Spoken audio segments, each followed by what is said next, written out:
দ্বিতীয় পৰ্যায়ৰ লোকসভা নিৰ্বাচনৰ ৯ নম্বৰ নগাঁও সংসদীয় সমষ্টিৰ আজি পুৱা ৭ বজাৰ পৰা কঠোৰ নিৰাপত্তা বেষ্টনীৰ মাজত অনুষ্ঠিত ভোটগ্ৰহণ প্ৰক্ৰিয়া আৰম্ভ হৈছে। নগাঁও সংসদীয় সমষ্টিৰ অন্তৰ্গত নগাঁও জিলাৰ মুঠ ৫টা বিধানসভা সমষ্টিত আজি এই ভোটগ্ৰহণ প্ৰক্ৰিয়া অনুষ্ঠিত হৈছে। জিলাখনৰ মুঠ ১,১৭২টা ভোটগ্ৰহণ কেন্দ্ৰত বাতৰি যুগুত কৰা পৰ্যন্ত শান্তিপূৰ্ণভাৱে ভোটগ্ৰহণ প্ৰক্ৰিয়া চলি আছে।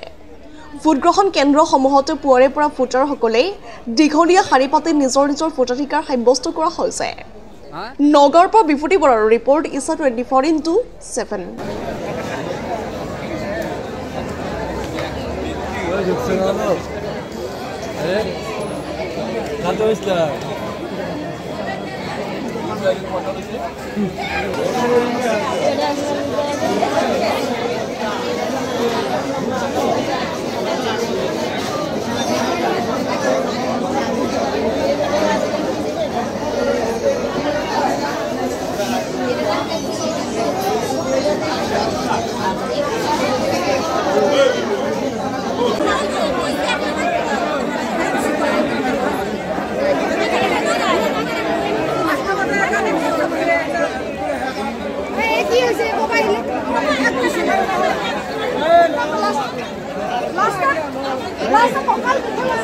এটাও নোমাব একদম পুরা লাইনে থাকো।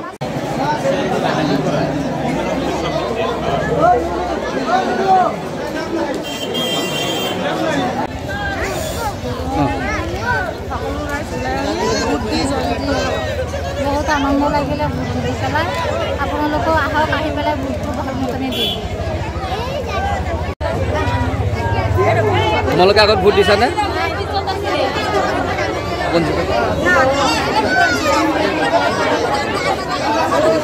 তুমি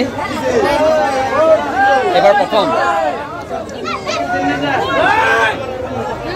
দিলে আপুনি? হয়, এতিয়ালৈ দিবলৈ ৰখি আছোঁ, কিন্তু দিয়া হোৱা নাই। বৰ্তমান পৰ্যায়ত দেখিছে কিমান ভিৰ আছে। আগতে ভোট দিছেনে? নাই, এইটো মোৰ ফাৰ্ষ্ট টাইম ভোট হয়। First time vote? হয়। কেনেকুৱা লাগিছে আপোনাৰ গাটো, মনটোতো ভালেই লাগিছে, কাৰণ ফাৰ্ষ্ট টাইম ভোটিং নাগৰিকত্ব পাইছোঁ যেতিয়া খুবেই আনন্দিত দিবলৈ। কি ভাবে? ভাবাটো দেশৰ উন্নতিটোৱে ভাবিম। যোনটো পাৰ্টি আমাৰ দেশৰ কাৰণে উন্নতিৰ কাম কৰিব, সেইটো পাৰ্টিৰে আমি গ্ৰহণযোগ্য বুলি ভাবি আমি ভোটটো দিম বুলি ভাবিছোঁ। চাওঁ এতিয়া কি হয়, মনটোতো বনাই আহিছোঁ, কাক দিম।